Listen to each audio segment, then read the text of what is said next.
Ini adalah kultur jaringan Pule Pandak atau Rovolvia serpentina, dan ini sudah punah di alam karena sudah tahun 2000 sudah tidak ada di pasaran, dan ini kita sudah mengkonservasi secara in vitro di kultur jaringan.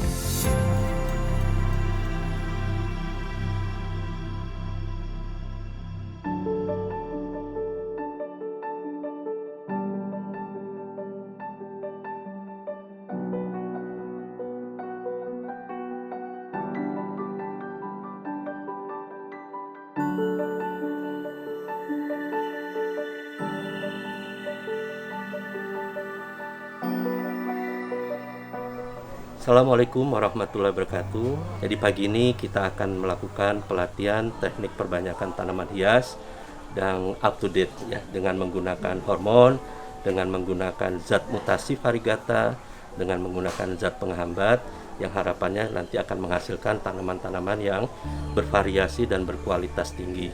Baik ya, kita siap-siap sekarang kita akan praktek bagaimana teknik perbanyakan kultur jaringan dengan skala rumah tangga, dan ini bisa dilakukan hanya dengan menggunakan Enkas dan di tempat terbuka.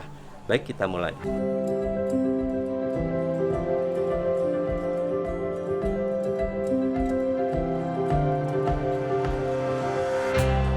Nama saya Edi Sandra. Ya, sehari-hari saya sebagai dosen. Cuma sekarang sedang COVID, jadi work from home. Jadi kita juga kebetulan di rumah kita berusaha untuk mengaplikasikan dan juga memasyarakatkan apa yang kita miliki, yang kita dapatkan dari IPB ini untuk ke masyarakat. Jadi kita memberikan contoh kepada masyarakat bahwa bioteknologi dan biodiversity ini adalah sesuatu yang sangat baik untuk kita gabungkan. Jadi bagaimana biodiversity ini bisa kita tingkatkan kualitasnya, manfaatnya, dan komersialisasinya sehingga memberikan dampak yang sangat positif bagi masyarakat.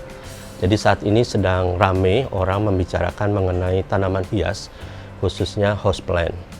Jadi tanaman hias yang terkait dengan aglonema, terkait dengan philodendron, terkait dengan anthurium dan sebagainya, itu sekarang sedang naik daun.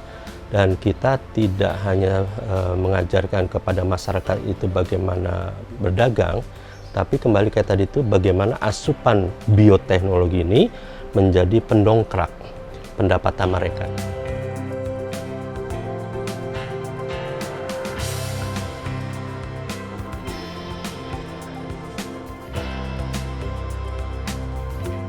Banyak orang mempertanyakan ya, kultur jaringan ini sangat sulit, mahal dan sebagainya. Memang cocok buat masyarakat, apalagi masyarakat bawah dan sebagainya.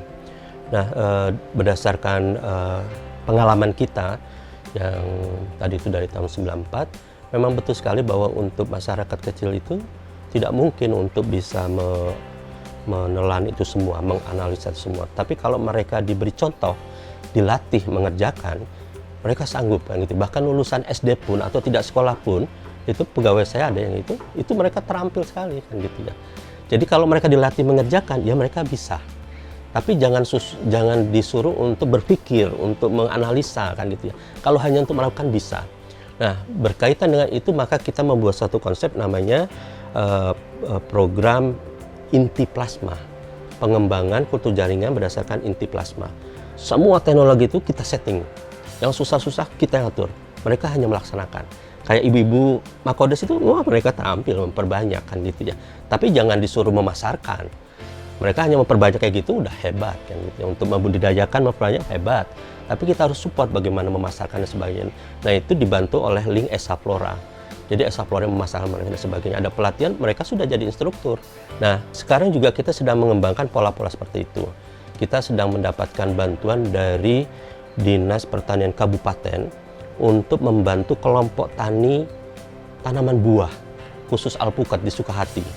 Itu mereka sudah adakan labnya dan sebagainya, dan nanti program tahun depan rencananya akan pelatihan. Tapi kita sudah jalan dengan petani mereka gitu ya. Kita sudah pernah memberikan pelatihan mereka dan mereka semangat sekali.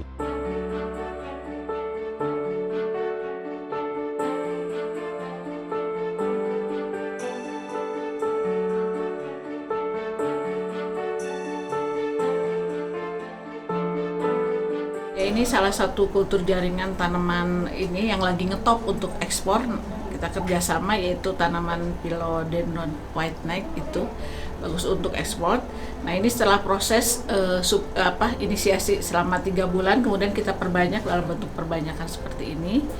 Nanti kita ada proses lagi pembesaran, terus aklim. Tapi kita juga bisa, misalnya sekarang tiba-tiba lagi turun trennya, kita nggak usah perbanyak, ini disimpan dulu gitu. Nah, itu mungkin setahun 2 tahun lagi ngetop, kita perbanyak lagi. Jadi bisa di dalam botol aman gitu ya, selama setahun 2 tahun ya. Contohnya seperti ini, bisa sampai 3 tahun. Di sini kultur ada yang sampai 4 tahun juga ada.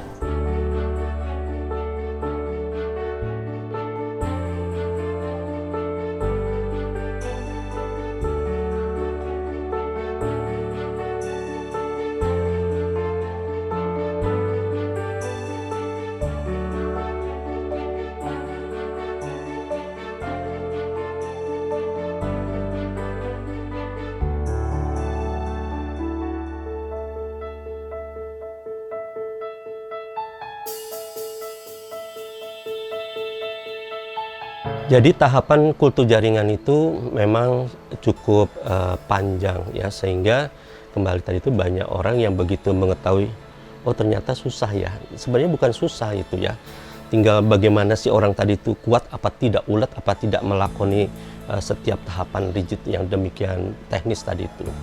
Nah, kalau bisa kita buat poin-poinnya, jadi yang pertama sekali adalah dalam mencari bahan eksplan.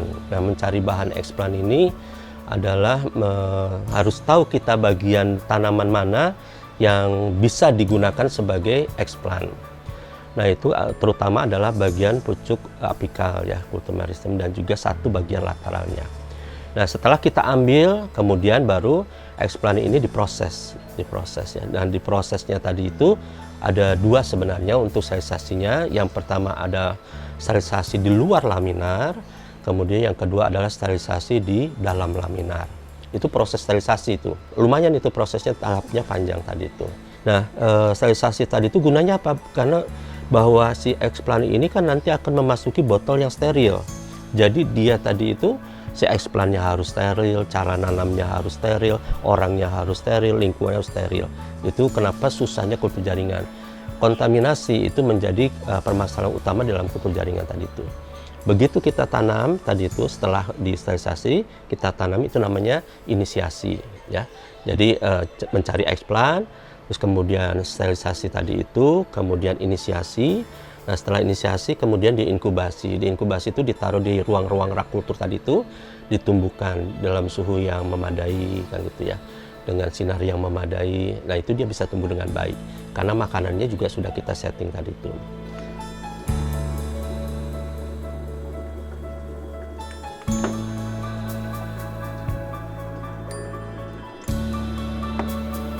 Nah, untuk bisa memasyarakatkan ini, maka kita Esa Flora ini berusaha untuk menyebarluaskan seluas-luasnya.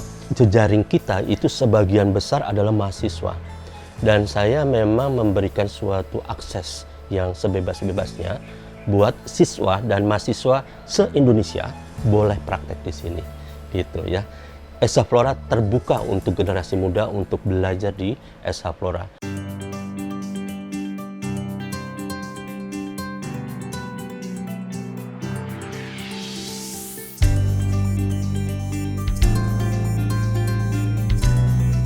Saya jadi anggota KWT yang dipimpin oleh Pak Edi itu dari 2011.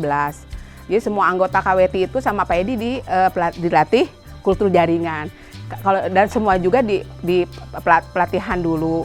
Ya, alhamdulillah ibu-ibu di sini sebagian banyak udah bisa, karena sama Pak Edi semua anggota KWT harus berlatih kultur jaringan. Alhamdulillah dengan berjalan waktu ibu-ibu di sini udah banyak yang bisa. Dan kultur jaringan itu ibu-ibu, anak-anak dari anak SMP pun sampai mahasiswa bisa. Ini salah satunya tanaman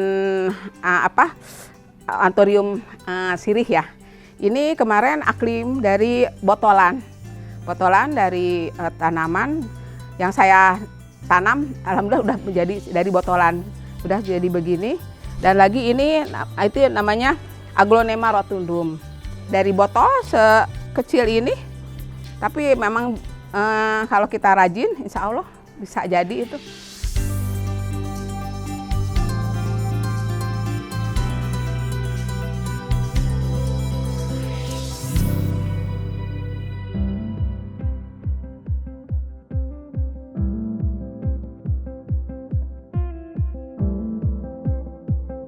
Jadi saya berharap kultur jaringan ini mampu memberikan daya dongkrak lah gitu ya buat Indonesia dan masyarakatnya, karena kultur jaringan ini tadi itu memang merupakan gabungan dari teknologi-teknologi di dalamnya yang mampu menghasilkan variasi tanaman, juga bagaimana memproduksi dengan jumlah besar, bagaimana menghasilkan yang berkualitas, menghasilkan obat dan sebagainya.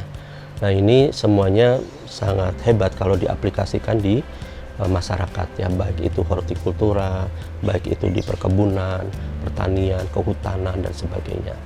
Jadi saya sih berharap bahwa Esafora ini terus bisa memasyarakatkan, dan inginnya sih bahwa kayak misalnya seperti di kehutanan tadi itu, pihak Kementerian Kehutanan itu bisa tadi itu mengembangkan tadi itu yang konservasi in vitro. Terus pihak pertanian bisa ini loh mengadopsi bagaimana memasyarakatkan atau memproduksi bibit-bibit hortikultura yang berkualitas unggul dan sebagainya. Dan untuk misalnya industri tadi itu yang kecil-kecil tadi itu, ya bagaimana kita mengembangkan kultur jaringan ini untuk UKM-UKM kecil tadi itu. Nah, itu kalau digabung itu hebat sekali.